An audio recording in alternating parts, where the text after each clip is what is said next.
Hi, it's Steve, your veteran with PTSD travels. Just doing a quick little preamble for the videos, starting with why I'm doing it for me. This is my healing journey, and that's what it's really all about. So, on that note, it's a healing journey. Let's try to keep the the negative comments, sorry, to a minimum. And if we could also avoid politics talk, that'd be great. I'm not going to answer questions about what caused my PTSD or anything like that. I'm looking to the future, not the past, which is the first step. So, yeah, why don't you follow me on my journey? Thanks. Here we go. Antigua, magical place. I'm going to make not a correction. Just want to expand on the idea of Antigua being a magical place. It wasn't just the island and the heat and the beautiful weather, sun that was amazing about it. The locals, the people that live there, are actually really, really good people, and that along with the island itself, just was magical altogether. Everybody together was great. They were patient. Nobody was ever in a hurry. Everyone was understanding when I was discussing things with them. And the best part is that so when I say locals, I mean like not the people that just live there as expats or anything like that. I mean the native Antiguans, Antigua and Barbudans, if that's how you would say it. Anyways, the point is that the people that are from there, it's not exactly it's an expensive island to live on, I found. And the people that live there typically don't make a lot of money. And they have to work very hard for what they have. And you know what? They're a whole lot happier than so many people that I know in Canada that have everything and are just always cranky. So really helped me come back to reality as to what was important in life and how everything is in that aspect. So that's what I mean by the place was the island was magical. It was a beautiful place to live. Or sorry, well, it is a beautiful place to live, but the weather was amazing. Despite the mosquitoes are kind of a bit of a pain, but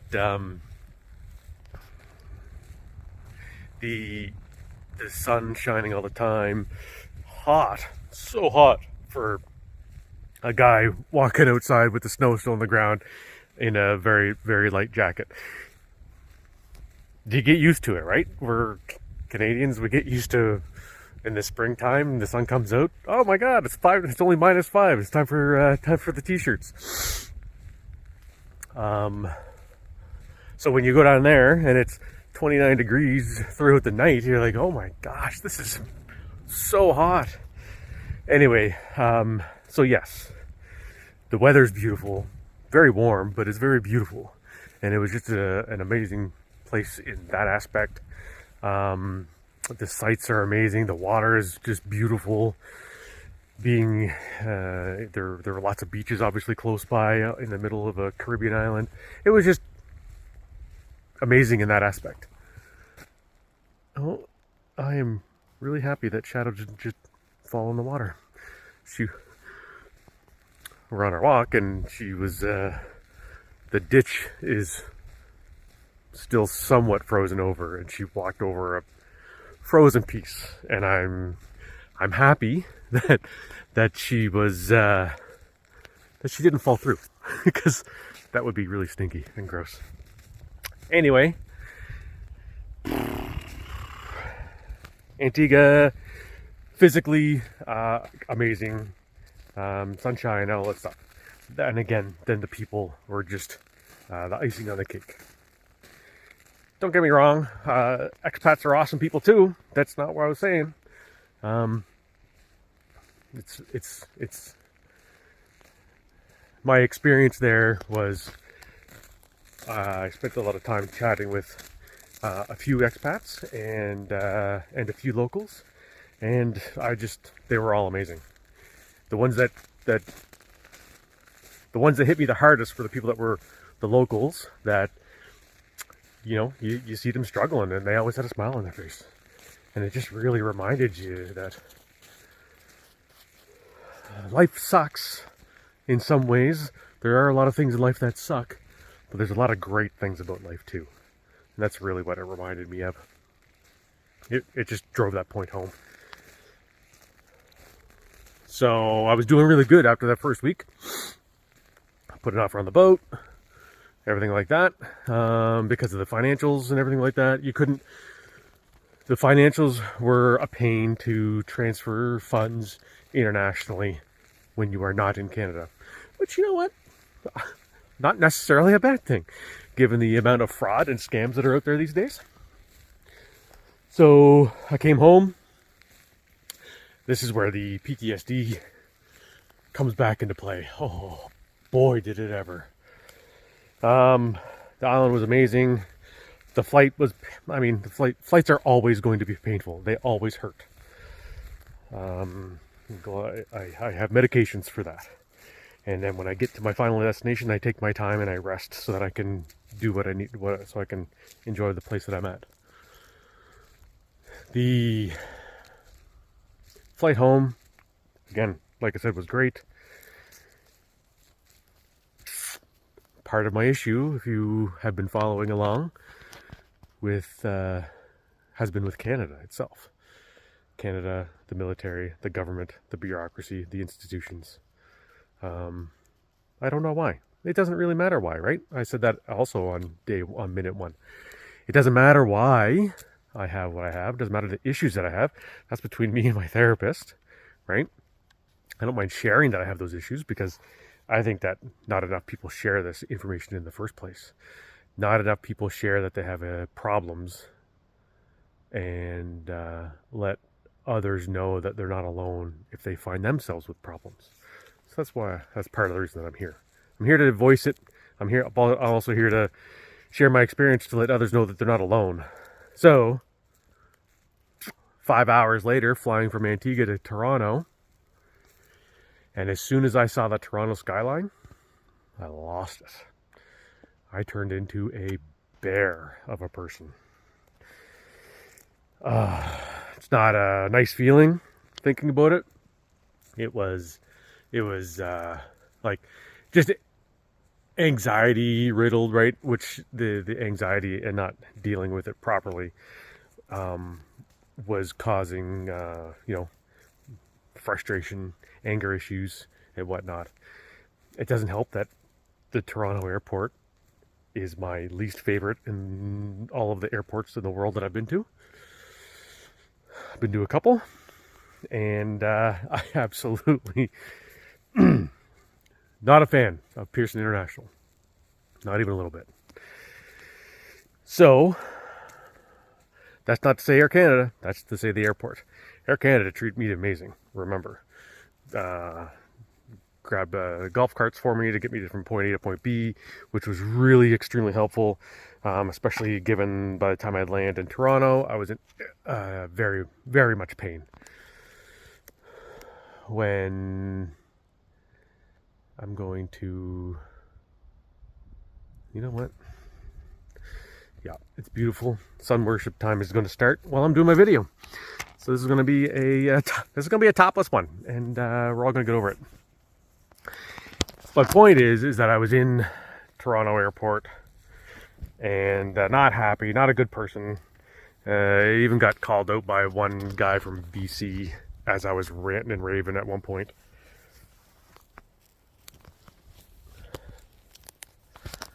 This is my sun worship time. We're at 9 minutes in. I try to get 15 minutes in the blazing sun if I can. It's at least 15 minutes.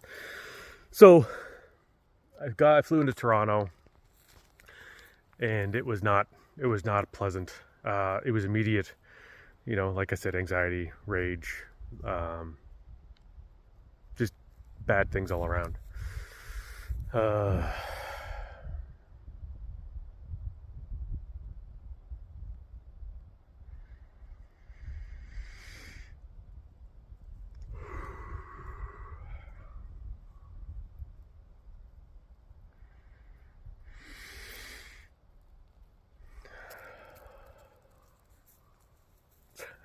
Sorry, get my deep breathing exercises in when I find myself going back to places that I don't like to be.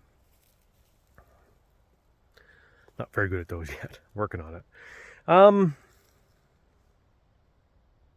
Eventually got home, sent off the money, and I booked my next flight back, which was very shortly after that, because I had a certain amount of time to get the boat purchase finished.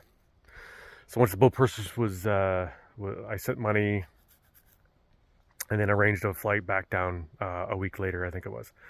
That whole week while I was in Nova Scotia, I was not in a good place. Physically, I was in a lot of pain, but mentally, I was in a place that I was in a house that my wife had passed away in. I was in a province, in a country that I wasn't in love with anymore, that I didn't, not just love, I hated it. And every time I had to do something, it was a terrible experience. So I was like, I gotta go. I gotta get out of here. I gotta get this boat bought. The boat was for my mental health, and so that's where I was sort of in that place. And I knew that I wasn't in a good. I knew that I wasn't in a good place mentally, due to the PTSD and the grief. So I was like, get me out of here. And the second one was I needed to go. I know I had a purchase to finalize, but I also just had to get out of here. And so it was like a week later I was gone, which was the sea trial and the survey of the boat. So after the sea trial and survey, usually it's just like the home inspection that you would do. But again, like as soon as I landed, again, the flight down is faster than the flight home. The flight down ends up being like a 14 to 18 hour day, depending on which flights you book. And it was really good. The flights were okay. Again, being treated well by the staff of Air Canada, and learning how to travel by this point with a disability. Calling ahead and getting the special assistance. I'm telling you, as somebody that doesn't like asking for help or has a really hard time accepting help, going online, and who has still, I still have mental issues in regards to having a disability in the first place. It was not easy to accept the fact that I needed to get help and ask for help regularly during these trips. But they treated me with such respect and understanding every time that now when I book my flights, it's a matter of I immediately ask for the special assistance. There's varying levels of special assistance. Somebody that needs help getting around the airport, somebody that needs help getting to the airplane from the gate, and then there's like getting into your seat. So I have a cane. If I'm in a lot of pain and the ramps are really steep, or if we have to do stairs, I ask for help. Now, because sometimes in some of the airports, some of the flights you end up taking are smaller aircraft, and then you have to. When it's a smaller aircraft, you walk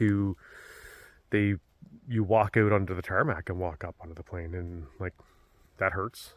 Like, there's just a lot of things that are not awesome in that aspect. But you make do. I've learned to make do. I've learned to ask for help so that I can make do. That's where I was at with that. Sorry, I keep getting distracted. It's been talking about these things is really good, and it's helpful. It actually helps me for the rest of the day to unload some of this burden that I place on myself. So thank you for listening. It's also hard to get out, so that's where I'm at. Got to get this part out so that I feel better for the rest of the day. The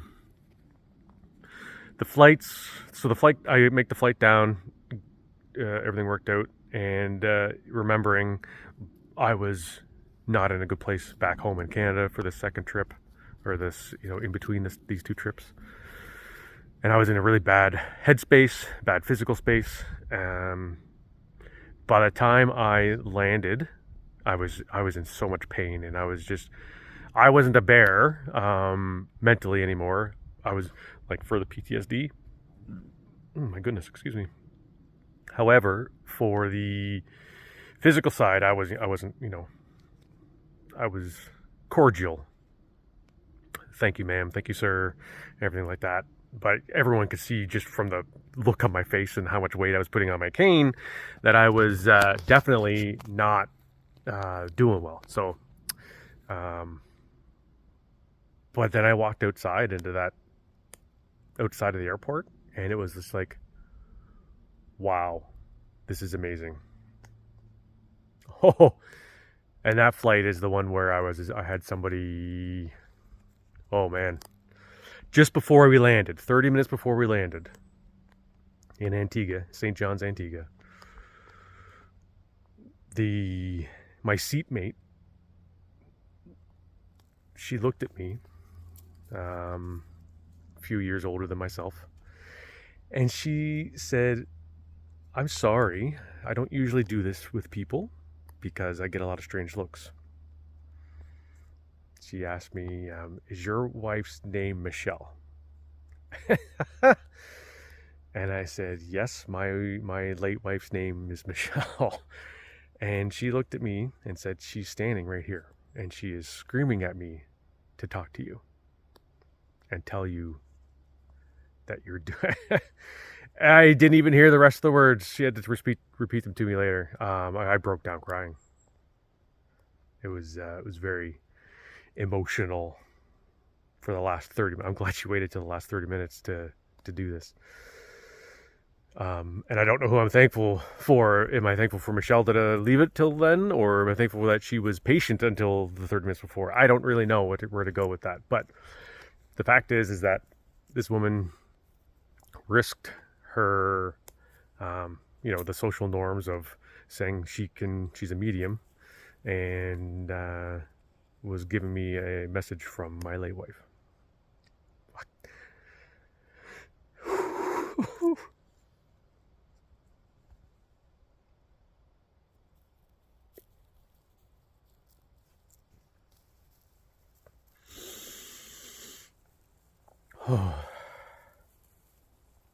Yeah.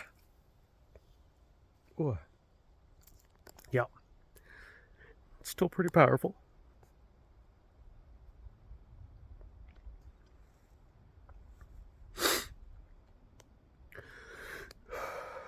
Through her, Michelle told me that I was doing the right thing, that I was in the right place, and I was on the right path.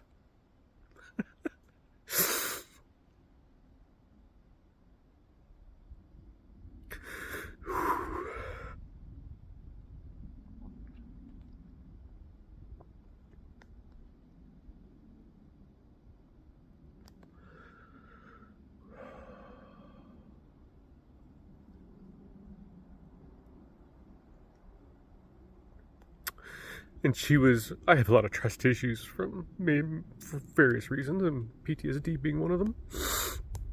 That woman, my wife, I trust. Oh,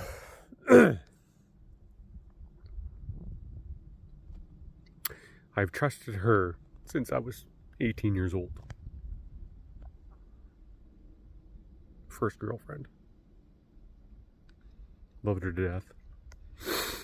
I fell in love with her within, days of us dating.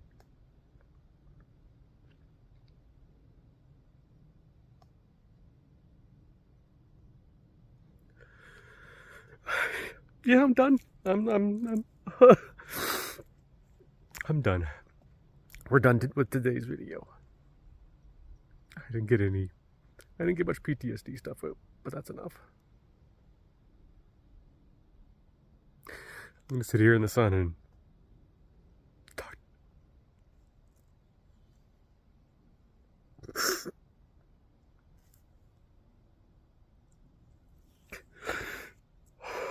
I'm gonna sit here in the sun for the next little while and talk to Michelle.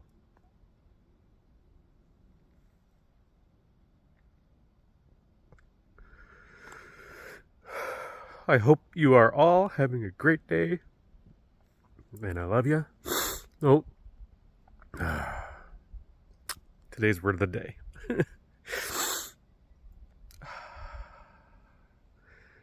I'm gonna go lame. I'm gonna go lame, and I'm gonna say love. The love you share with your partner, the love that I saw in all of the people in Antigua for life, and love for just me having a chance to talk to you, and even if no one's listening, I don't care. I love you all, and it's taken me, I'm still not there every day, but most days I love myself.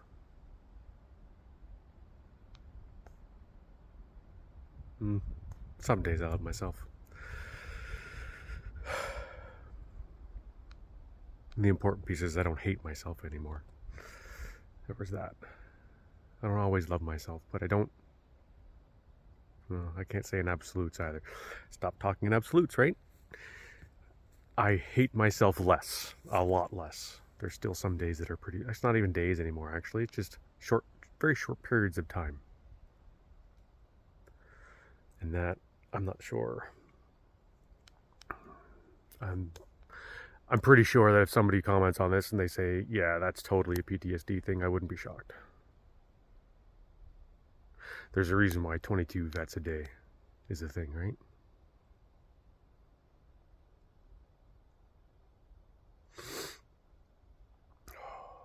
Anyway, happy for what I have. I love what I have, and I love where I'm going, and I love you for following along.